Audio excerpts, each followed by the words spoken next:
iska jira dabino sheeko ku saabsan khatarta hawdka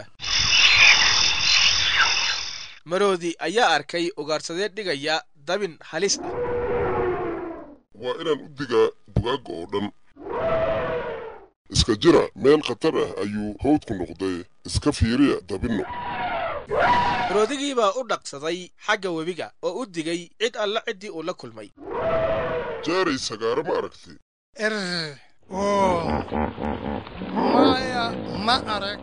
haddaad aragto sagaar uga dig khatarta dhimashada leh ee dabinada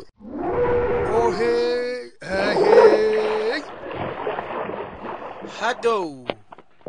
wax nabadgelyo lahu uu eg yahay haa sidaan u kicin lahaa baa igu soo dhacday sagaaro ayaa laan ubaxle lushay si lama filaan ah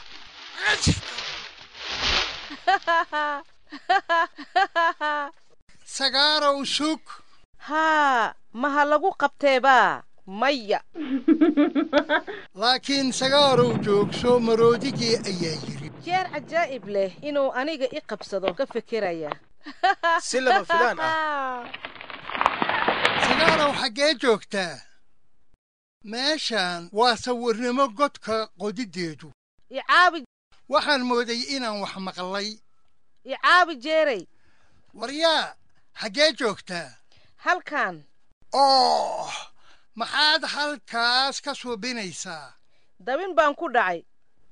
laakiin waa inaad dabinnada ka leexataa aad bay khatar u yihiin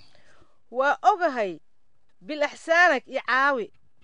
ma ka bixi karo halkan xaajada waa xun tahay waa inaad baratid 10 qaynuun oo ku saabsan dabin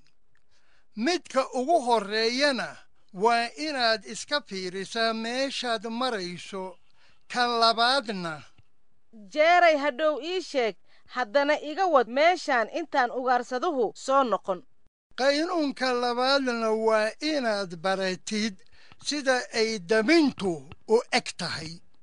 jeeray haddaadan ii caabin karin bilaxsaanag ii raadi qof kale maantay waa kugu kacsan tahay sidaad ahaan lahayd halkan haddaad ku badxiranto laga yaabee inaad u baran lahayd wakhti aan wax ugu barto ma helayo markii ugaarsaduhu soo laabto xaqiiqa jeeray haye warran korow fiiri halkan sagaaro dabin buu ku dhacay waayahaye hadda inakeen aan ka bixinne ma ii caabin kartaa dhib ma leh waxaan keliya oon u baahanahay ul dheer hadda sagaar usha fooddeeda geli afkaaga oo aad u qaniin korow waxa uu qabsan doonaa usha fooddeeda kale markaasan anna dabadiisa intaan afka ku qabsado jiidi doona mayaay ma yeelaysid sidaas sayntaad iga qalloocinaysaa usha afkaaga geli markaasaan anna saynta ku jiidaya ahey waa hagaag aan diyaar garowno dhaqso usha ku qabo ilkahaaga ku xaji oo jiid diyaar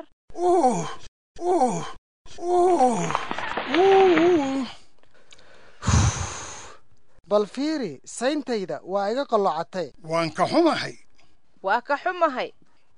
waa ka xun tahay halka kan ayaa buur hilib ahi isaaran tahay waa inaan tagoon isdhigo ha iga tegin bilaxsaanag waxaan samayn karaa ma jiro jeer ayaa kaa taxadaraya jawaab oo dhammi waxay ku jirtaa madaxiisa hulka ku yaal bilaxsaanag isug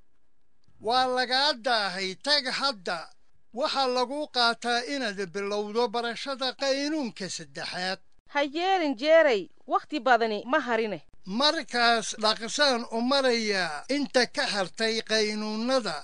qaynuunka saddexaad waxa uu leeyahay markaad dabin aragto ha taaban markaasay si kelisa u maqleen maroodi saanqaadkiis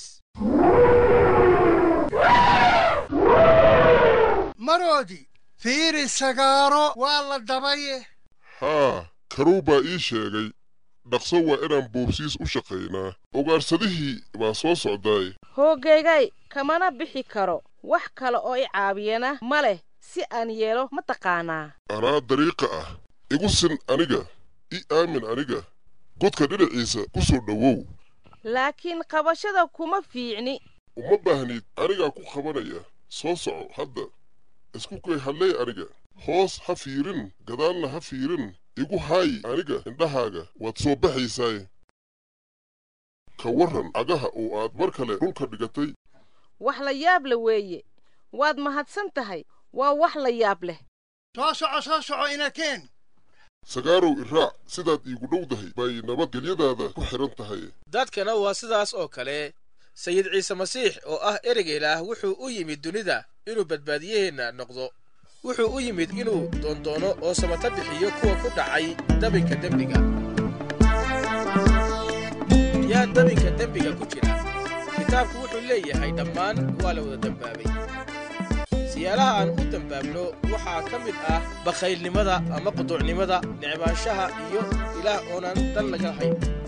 hal dariiq keliya ayaa looga bixi karaa dembiga dariiqaasina waa sayid ciise masiix kuwa isaga aamina oo suufiya wuxuu faro waa ka samata baxaan dabinka ku dhammaada kharibnaanta sayid ciise waa saaxiibka iyo caawiyaha ugu weyn ee aad weligaa heli kartid aamiin